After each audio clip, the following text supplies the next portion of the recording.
What's up, comic book fans? And welcome to Comics Icons. Now, JJ, what they call me. And today, we got more Blood Hunt. This time with the Avengers issue number 14. And if you guys call issue 1 of the new Blood Hunt miniseries, then you know the Avengers just got put through the ringer. And if you guys missed that Blood Hunt number 1 issue, then I'll go ahead and place a card at the top of the screen to it right now. And there'll be a link to it at the end of the video, as well as the previous issue number 13's video.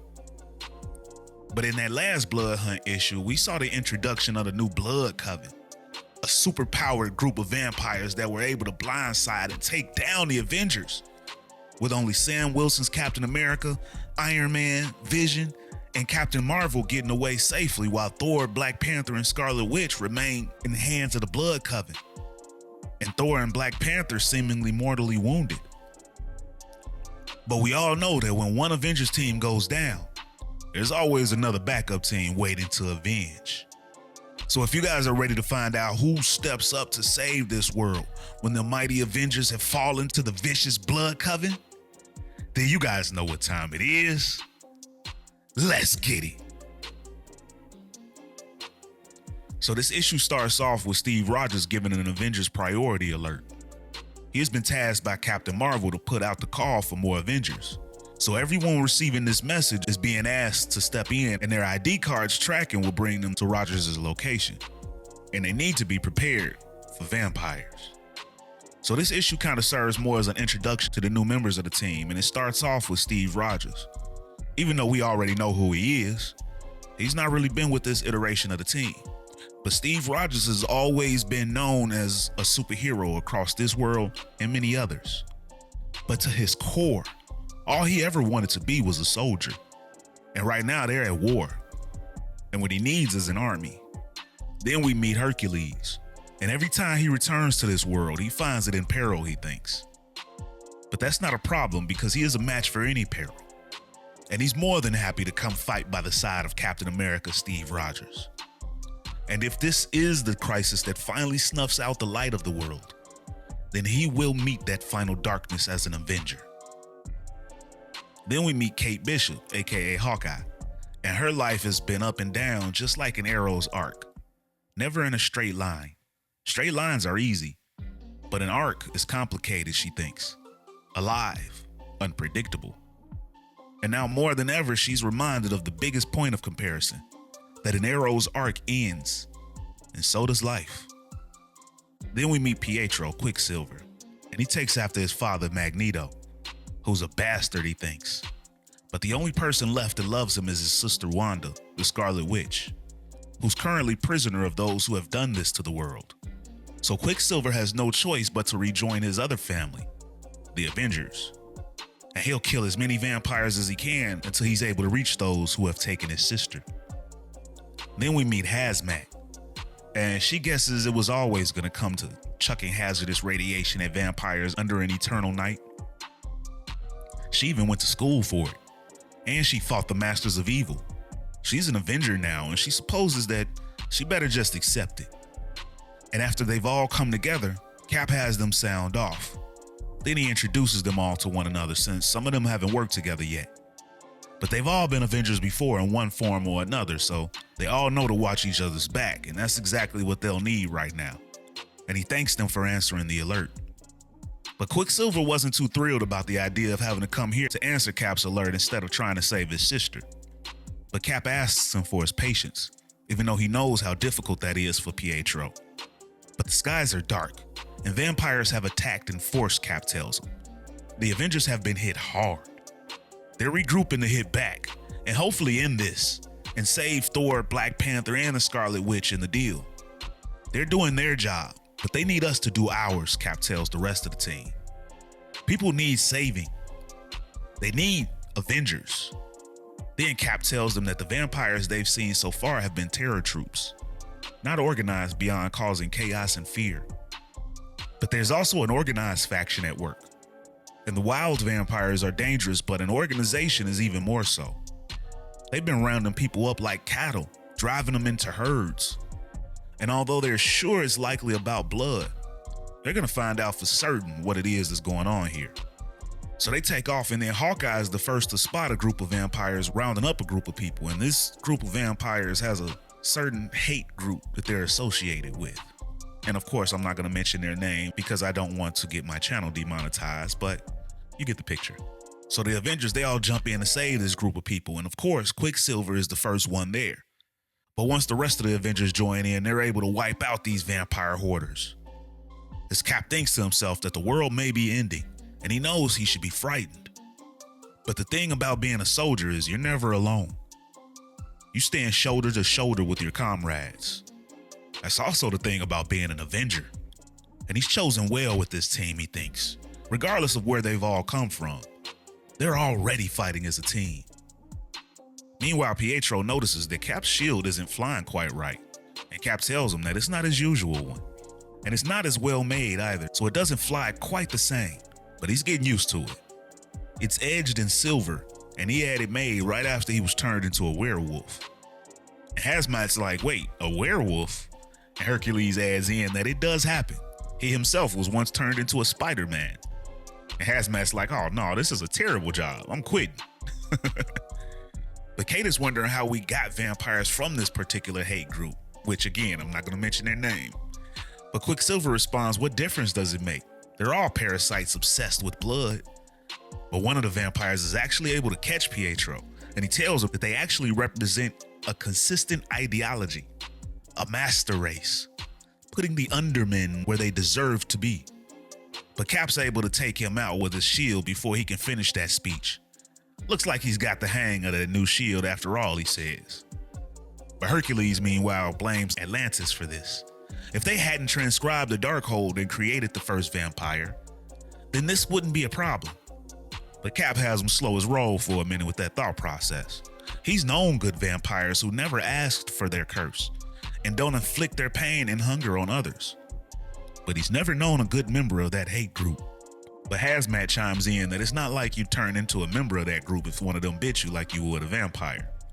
But this Avengers team successfully manages to clear the area of these vampires, so people are able to go find safety.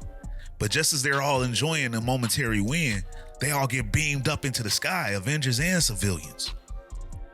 Come to find out, it's a vortex beam coming from a helicarrier.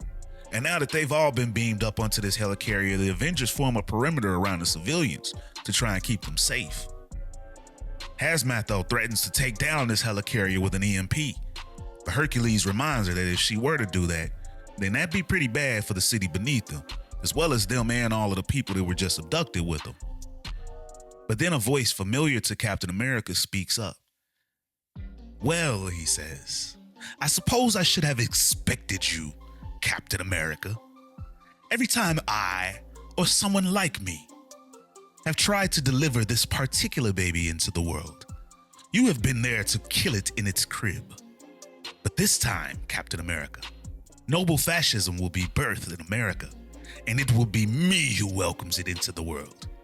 You see, it's in my blood.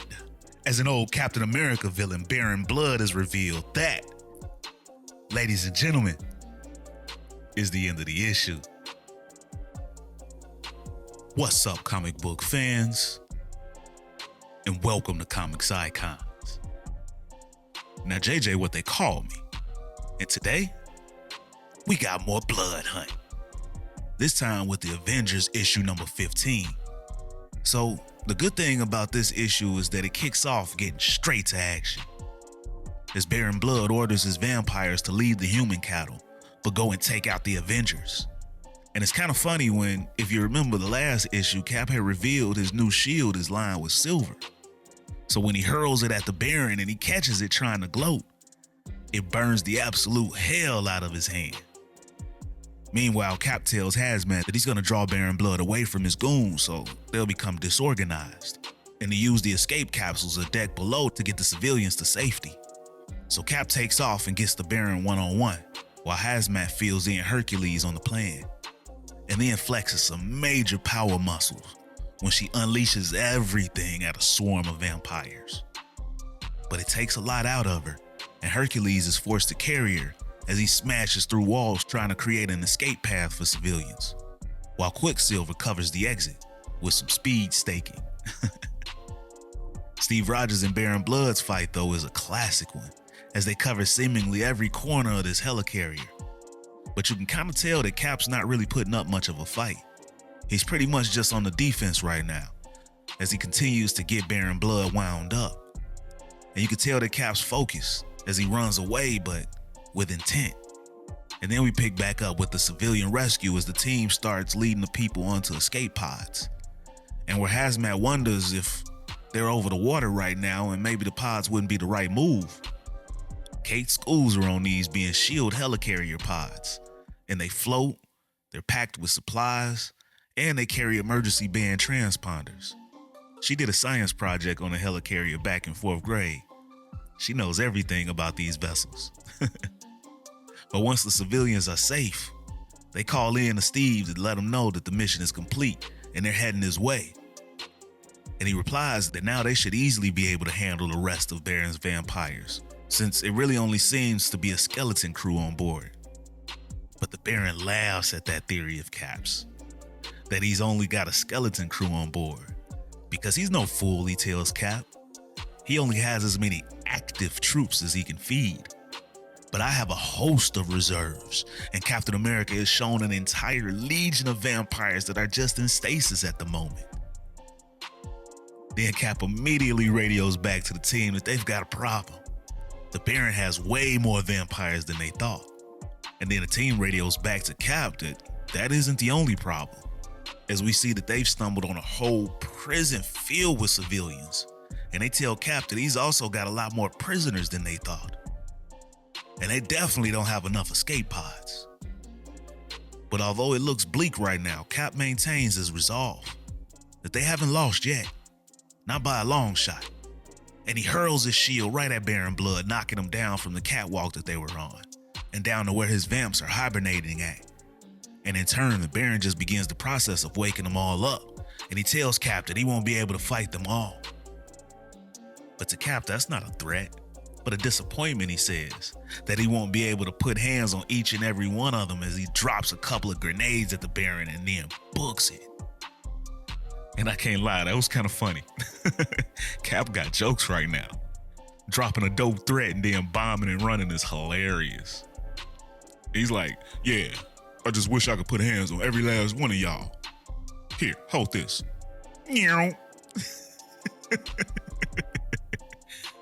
Meanwhile, the rest of the team is trying to figure out which one of them is going to give a speech to all of these civilians, because right now the people are all terrified.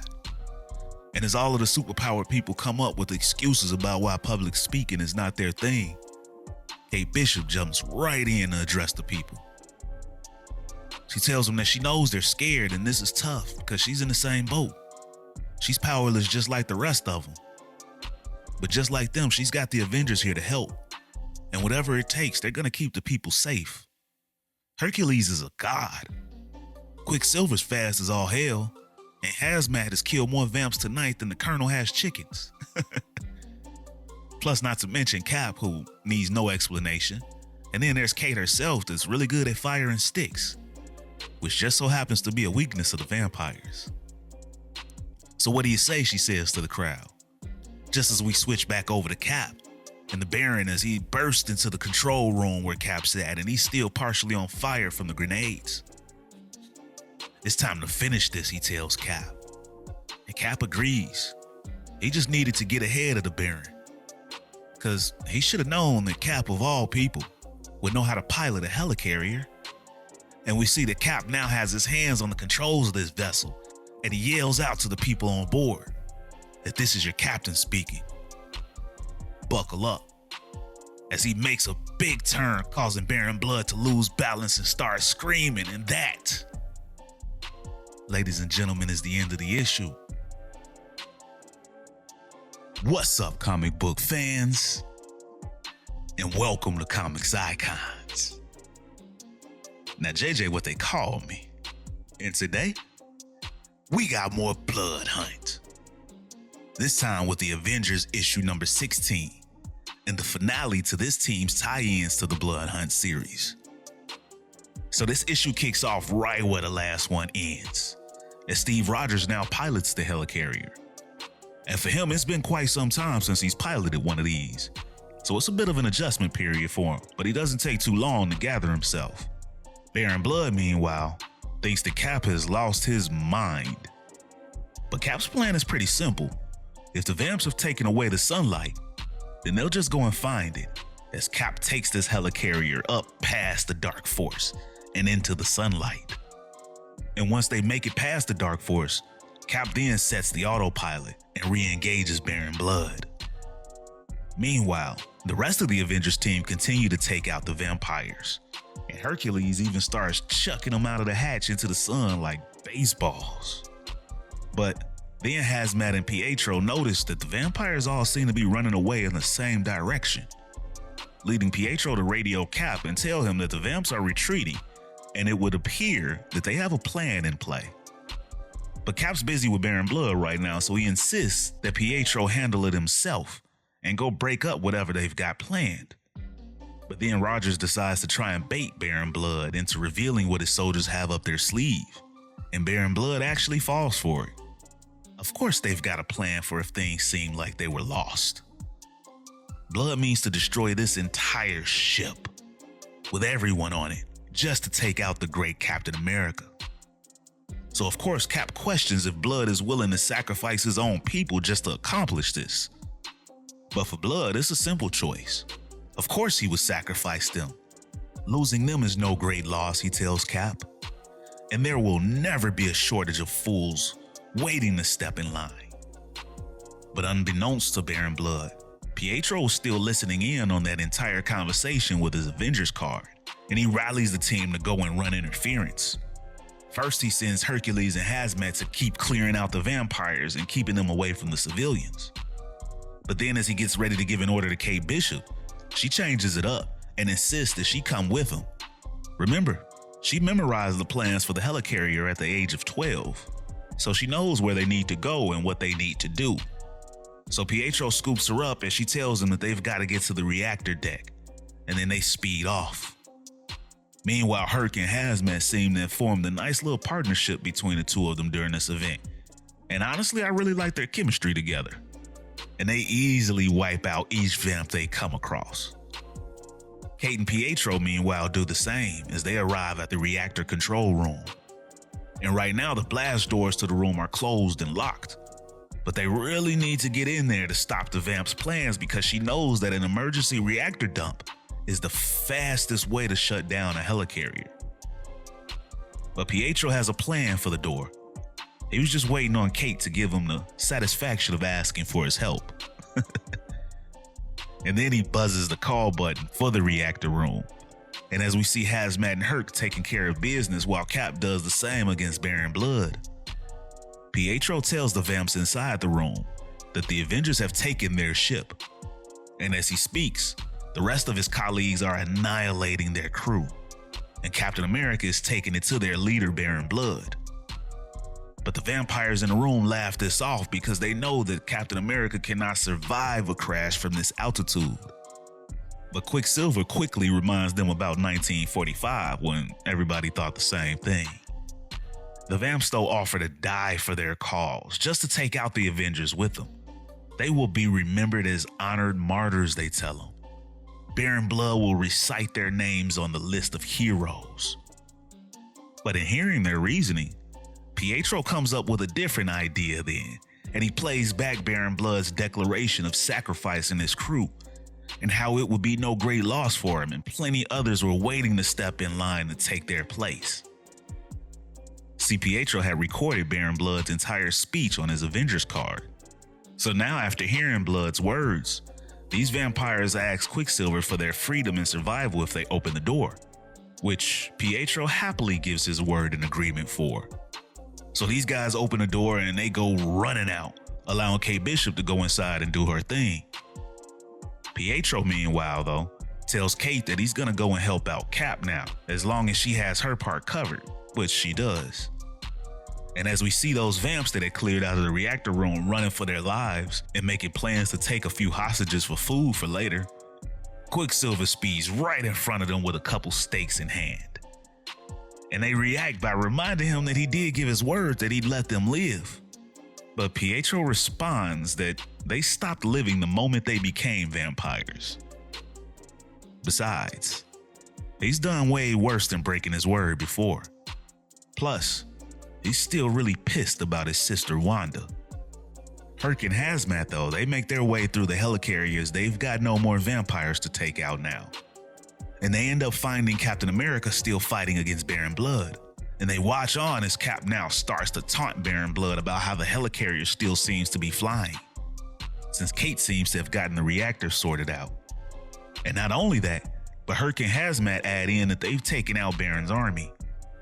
And now, having regrouped with a couple more of his Avengers teammates, Cap tells Blood that it's over for him now.